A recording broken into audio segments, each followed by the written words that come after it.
Hindi po talaga ako makapaniwala. Yan lang ang gagawin nyo? Just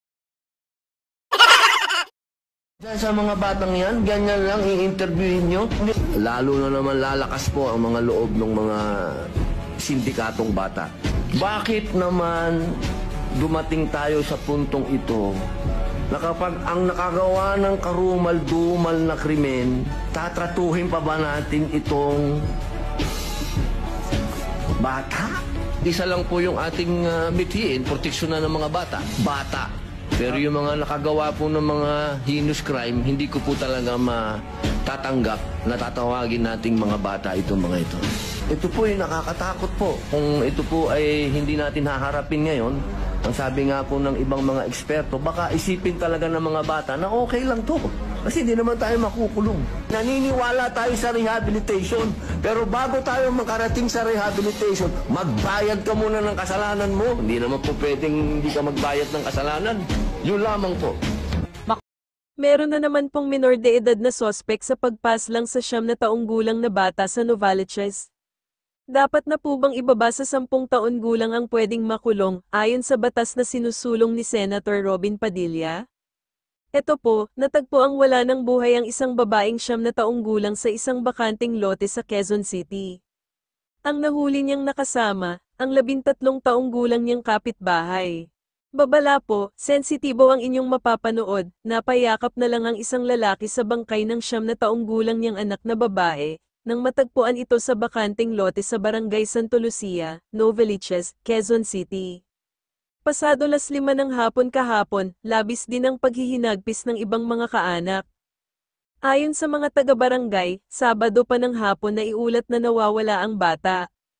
Nung pumunta ako, nakabalot na po siya ng kumot Kasi siguro po nung unang dumating doon, yung magulang mismo. Noong nakita nung magulang, na lalaki, yung anak niya, binalot niya po kagad ng kumot. Kasi natagpuan po yung bata ayon doon po sa mga nakakita, nakahubad-hubad na. Sa kuha ng CCTV, kita ang biktima na nakasunod sa isang lalaki, papunta sa compound kung saan matatagpan ang bakanteng lote. Kalaunan natukoy kung sino ang lalaki sa video, isang 13 anyos na lalaking kapitbahay ng biktima. Inimbitahan siya sa barangay kasama ang tiyahin at nakausap ng personal ni Chairman Ruel Marpa. Sabi niya, nung madaling araw, doon nga po sila pumunta sa may Balbuena compound, bandang dulo. Magkasama po sila, doon sa testimony niya po, Ang pagkakasabi niya po sa amin nung gabi na yon, ay sinakal niya lang. Pagkasakal niya, nawala ng malay, doon na po ginawa siguro yung hindi dapat mangyari. Nasa kustodya na ng pulisya ang minor de edad habang nagpapatuloy ang investigasyon. Inaalam pa ng mga otoridad kung may ibang kasama ang sospek, lalo pat hindi basta-basta mga kapasok sa bakanting lote. Doon sa crime scene po, mayroong gate doon na nakakandado.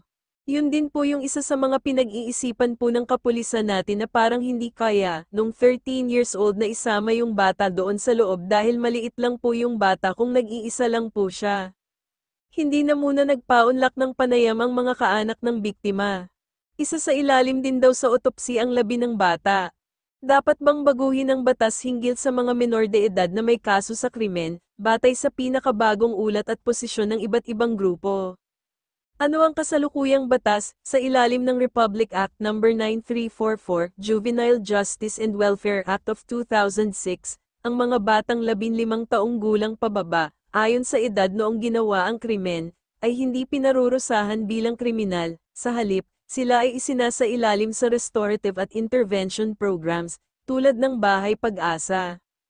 Ang mga kabataang edad 15 hanggang 18 na gumawa ng krimen ay maaaring panagutin, pero may salik na, discernment, at may leniency kung hindi ito heinous crime.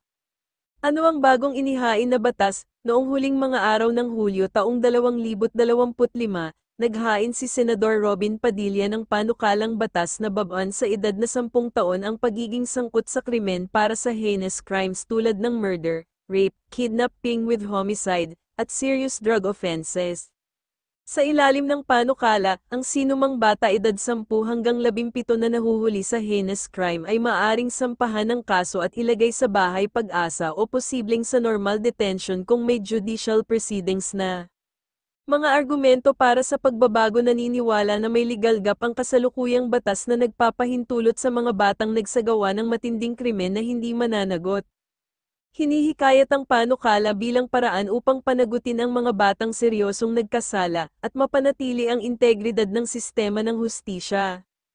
Konteksto sa Maynila. Ayon kay Yorme ng Maynila, may talamak na kaso ng mga bata na sangkot sa krimen, bagaman walang direktang petsa o datos ang nabanggit. Pinalalakas ng sitwasyong ito ang diskurso kung nararapat na baguhin ang batas. Kalaunan, posibleng sangkot sa nasabing usapin ang mga bata sa mabibigat na krimen, kaya umiigting ngayon ang panawagan na baguhin ang batas.